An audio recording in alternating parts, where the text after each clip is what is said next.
পুত্র ইসমাঈল আলাইহিস সালাতু ওয়াস সালাম, তাই না? দেখেন ইসমাঈল আলাইহিস সালাতু ওয়াস সালামের কুরবানি যদি আল্লাহ চাইতে, আল্লাহ যদি চাইতে তাহলে ওই মৌসুমী এই মৌসুমের ভিতরে চলে আসে। সন্তান কুরবানি করার কোথায় চাল থাকে? ইতিপূর্বে আল্লাহ রাব্বুল আলামিন বলেছেন ইব্রাহিম আলাইহিস সালাতু ওয়াস সালাম ফালাম্মা আসলামা তাল্লাহু লিল জাবিন, তারা দুজন অর্থাৎ ইব্রাহিম আলাইহিস সালাতু ওয়াস সালাম ও পুত্র ইসমাঈল আলাইহিস সালাতু ওয়াস সালাম আল্লাহর অনুগত যখন স্বীকার করে নিল, এক পর্যায়ে পিতা সন্তানকে শোয়া দিল জমিনে। নিজস্ব ধারণ ছুটি যখন গলায় চালা দেয়, গলা যেন এমন শক্ত হয়ে গেছে, পাথরের থেকেও শক্ত হয়ে গেল, গলা আর কাটে না।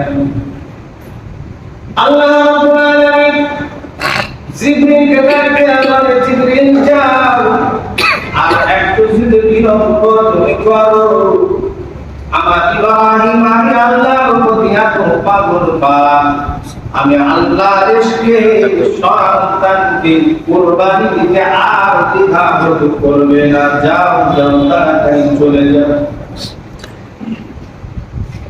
ইসলামী ইতিহাসের ভিতরে ধরেছে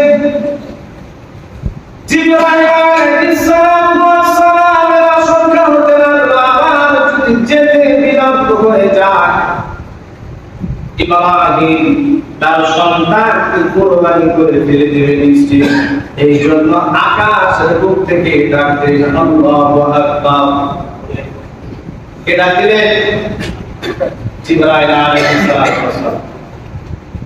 পাশে তাকায় দেখে একজন মানুষ দাঁড়ানো, কুরবানি করা বাদ দিয়ে বলছে, ভাই আপনি যেই ডাক্তার দিলেন আবার একবার ডাক্তার দিয়ে দেন। জিবরাইল আলাইহিস সালাম আবার বললেন আল্লাহু আকবার। এবার আমার নবী ইব্রাহিম আলাইহিস সালাম বলেন লা ইলাহা ইল্লাল্লাহু আল্লাহু আকবার। ইসমাঈল বলেন আল্লাহু আকবার ওয়া লিল্লাহিল হামদ। তিনজনের সমন্বয়ে একটা দোয়া সংগঠিত হলো। এই দোয়াটা